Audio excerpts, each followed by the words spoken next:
What is up, Bushcrafters? Guess what? Question and answer. It's back.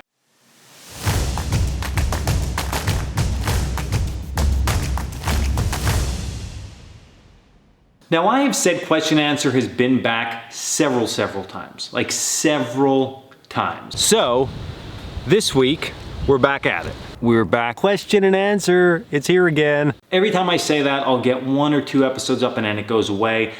I'm sorry. I did the live feeds. I like doing the live feeds. A lot of people commented though, it's slow, it's boring. I think if you're involved in a live feed, probably going back and watching it, I get it. Because I go back and watch people's live feeds like on Instagram and stuff like that. 2 thumbs down. I get it where the people come with the thumbs down. The thing is, sometimes it's more convenient and it's more fun for me because I'm actual real time engaging with people who follow me. So I think that's awesome. But the other part of it is that I guess it's just, you can call it laziness. There's a lot that goes into the question and answers. So I do like making the skits. I just haven't had the time. That's a stupid excuse, but we really got to get back to it. So I think starting today is going to be it. Let me give you a quick couple updates. First of all, everybody who is new to my channel, thank you. If you never watched a question and answer, they really don't have much to do with bushcraft. They're more like just hitting you with questions, answers. I mean, it's question and answer. And then a lot of nonsense. Like we say funny stuff, maybe some off-topic stuff, maybe just some ridiculous stuff goes on. And I like to do little skits, funny skits. Sometimes they have nothing to do with anything. Like I went to my buddy Dan's house. We took a hot dog, I made him eat it with ketchup. We called him a communist, we ran over the hot dog. Nothing to do with bushcraft, it's fun. We have a good time doing it because you can't live every second making a friction fire. I mean, you can, but this is way funner. Just trust me on that. Otherwise, if you go to I don't even know what it is. It's the Udvine Gathering in Pennsylvania. Type in Pennsylvania Bushcraft Gathering. It will come up. It is next week near State College, Pennsylvania. I'm excited. I'm going to be there. We have a lot of stuff for sale. That's what we were actually working on tonight at the shop. So that I'm super excited about. I'm also super excited about a lot of upcoming classes. So if you've taken our basic bushcraft or basic survival, why haven't you signed up for the advanced survival and advanced bushcraft? They're going to be kick-ass classes, I guarantee it. And if you're still interested in taking a bushcraft class, we have one of them coming up next month. It's going to be a good time. It's going to be cool, it's going to be cold, it's going to be great. And the last thing is the knife project, which we've been talking about for so long. It's blowing up right now. Just blanks are coming in, handles are getting put on, torture tests are being done to the knives. We are just killing it. So we need to stockpile up because, flip side, gum blankets will be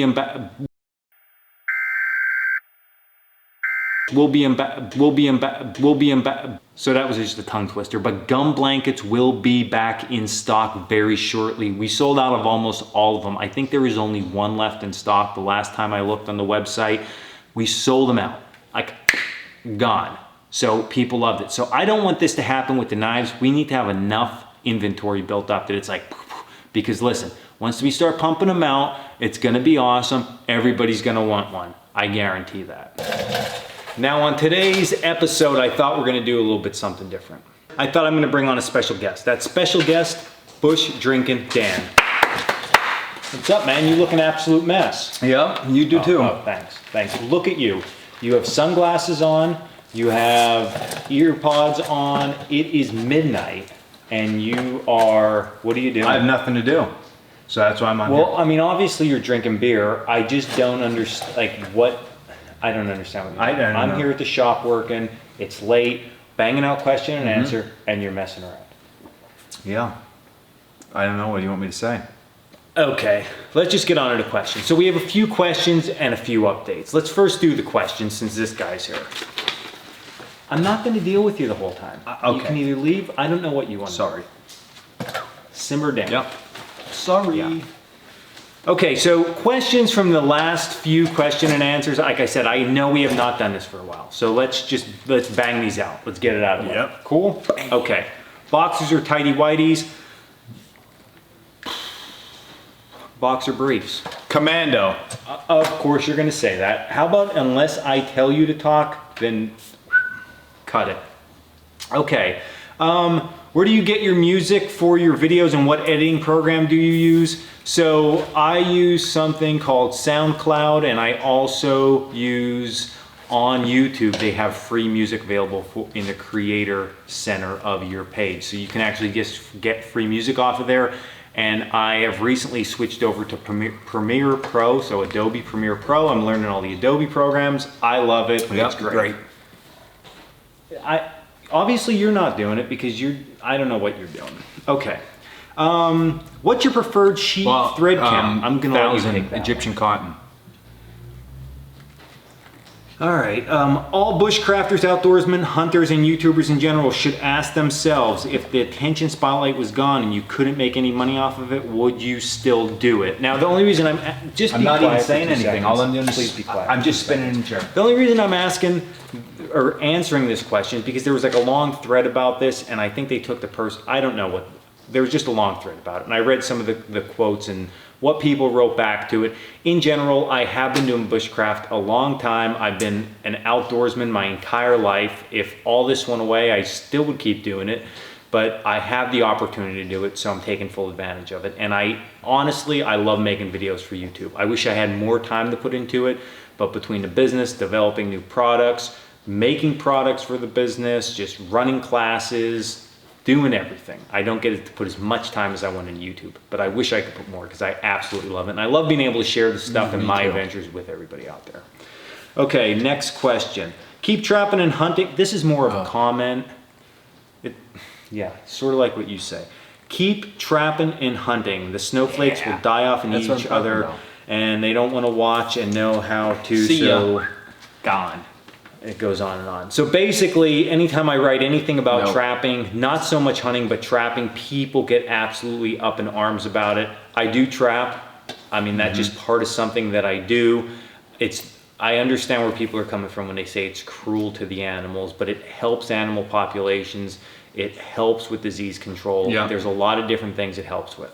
Now, I'm not just making that up. That comes from the Game Commission of Pennsylvania. You can read about it on their website. You can read about animal control numbers, things like that, nuisance animals, all of that. So you can go on there and read that. So I feel like, number one, do I enjoy doing it? Yeah. Do I want to hurt animals? No. Do I want to be cruel to animals? No. But at the end of the day, if I look at the research and I take away, I'm doing it because I enjoy doing it, and I'm selling off the fur and I'm eating some of the meat and using some of the animal parts for different projects with my school, I think that it's a valuable thing. And I'm really aiding into what the state has put forth in order to keep the animal population in check. So you can research it, have your own opinion about it. My only thing is, if you hate something that bad, then just don't take it out on everybody else. Like, just skip over it.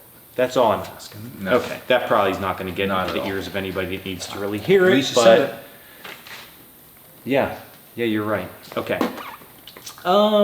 What else do we got? Hey, I just got married this past Sunday. That was probably a while ago, but hey, happy to the married community. How can I convince my wife that we should bush camp once in a while? So, first of all, your wife, if you love it, I hope you found somebody that loves it, because that's important.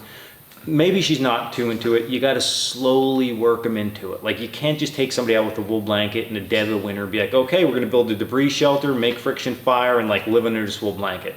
Slow. Like, it's like a slow progress, okay? Yeah. I guess like sort of moving around the bases. Okay. Will you eventually commission a knife that's under 3 inches for those of us who live in communist states?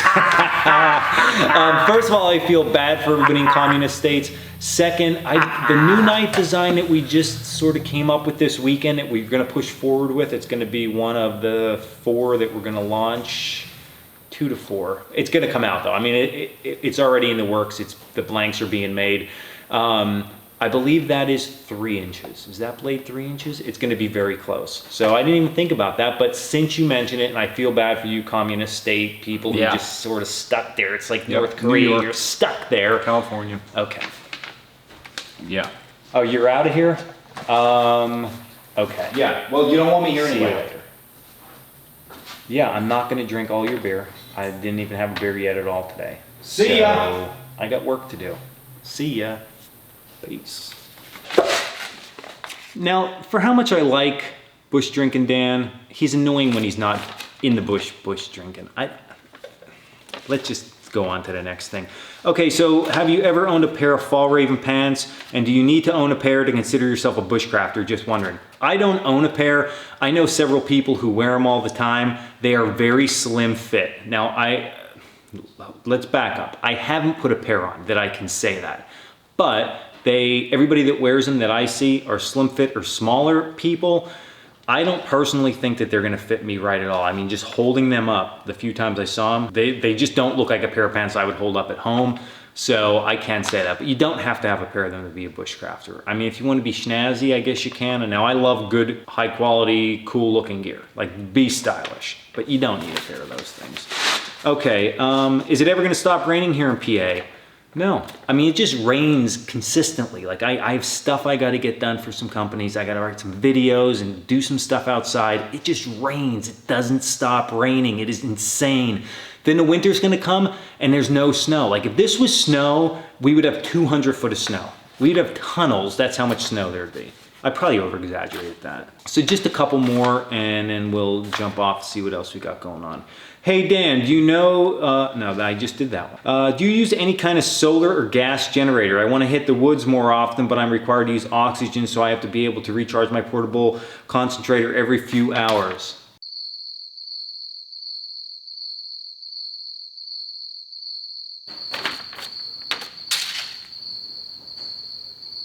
Now I'm not throwing the paper in the air because I feel bad that you need oxygen, but no. I don't know what to say for that. What I would say is that probably look at like more state park type camping because they have usually power outlets at some of the sites for RVs. And you're usually allowed to tent camp at them. Find a little one that's off to the edge, do that, explore around, should be good to go. It was just an awkward question, just forgive me. Okay, so I think that's gonna just about wrap it up. Quick question and answer, fun question and answer. I had a good time shooting it. I gotta get back to work though. Me and little Dan have been working here at the shop most of the day, had to take a break, get in some lifting, get in some good food, and now back at it. So it's late, I think I'm gonna wrap it up for tonight. And then I'm gonna kick it off first thing tomorrow morning. So I hope I see everybody at the Ootvine Gathering coming up near State College, Pennsylvania here next week. And until the next question and answer next week, I'm gonna try to get back on schedule with these, especially with the winter coming up. It's gonna be nice, it's gonna be cold. Oh, I can't wait to have heavy clothes on, hats, gloves, snow falling down. Yeah!